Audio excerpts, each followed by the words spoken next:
नमस्कार दोस्तों, आइए आज हम एक न्यू एक्सपेरिमेंट करते हैं एमएससी स्टूडेंट्स के लिए that is the ternary phase diagram of acetic acid, water and chloroform.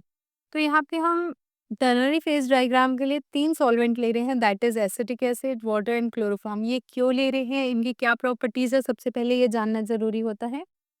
तो आपको बता दूँ एसिटिक एसिड और क्लोरोफॉर्म जो है वो एक-दूसरे से पार्शियली मिसिबल हैं। एंड क्लोरोफॉर्म जो है वाटर के साथ कंप्लीटली इमिसिबल है, मतलब कंप्लीटली मिक्स नहीं होता है।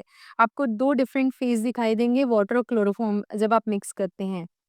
तो इसके लिए हम क्या करते हैं, सबसे पहले एसिटिक एसिड और क्लोरोफॉर्म इसका डिफरेंट परसेंटेज में हम एक सॉल्यूशन रेडी कर लेते हैं, सीरीज ऑफ सॉल्यूशन।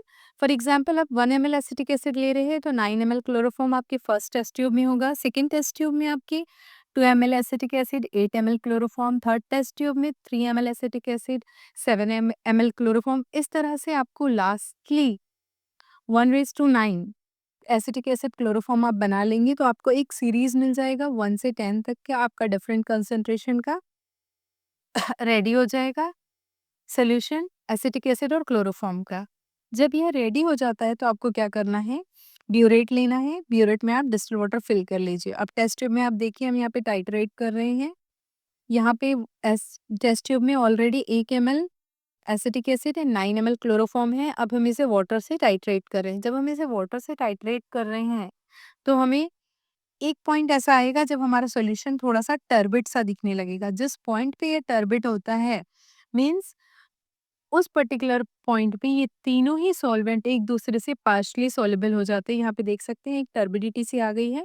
इस टर्बिडिटी को हम नोट कर लेते हैं और धीरे-धीरे हमारे पास जितने भी हमने जितने सीरीज़ बना के रखे हैं एसिटिक एसिड और क्लोरोफॉर्म के, हम उन सभी को वाटर के साथ टाइट्रेट करते हैं। इस तरह से 3 सॉल्वेंट हम एक सिस्टम में मिक्स करते जाते हैं और जो रीडिंग आएगी उस रीडिंग को आप नोट कर लेंगे। नोट करने के बाद एक आप इमेजिन कीजिए एक ट्रायंगल का, उस ट्रायंगल के तीनों कॉर्नर में आपके पास एक-एक कॉर्नर है, तीनों कॉर्नर में pure water, pure chloroform and pure acetic acid है।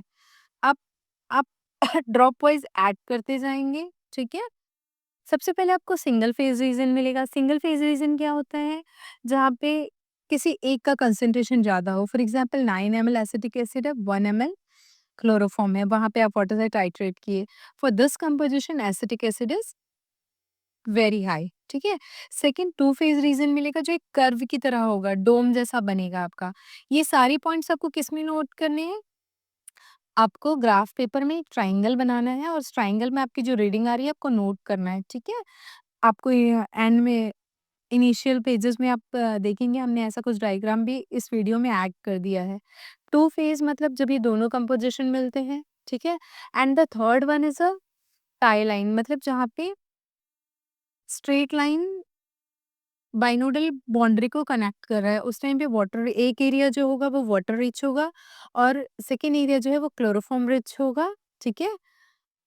तो ये पूरा रिएक्शन जो है ये 25 डिग्री सेंटीग्रेड पे होगा और इस कर्व को हम बाइनोडल कर्व या सॉलिबिलिटी कर्व बोलते हैं, जहाँ पे water, acetic acid and chloroform को हम मेजर करते हैं, ठीक है। यहाँ पे आप आपको शुरू में दिख भी जाएगा, ये हमारी कुछ डेटा भी हमने इसमें ऐड कर दिया है कि किस तरह से आपको टेबल बनाना है, किस तरह से आपकी रीडिंग होगी, आपका क्या प्रोसीजर होगा, ये सब कुछ भी हमने यहाँ ऐड कर दिया है। Thank you so much, keep watching.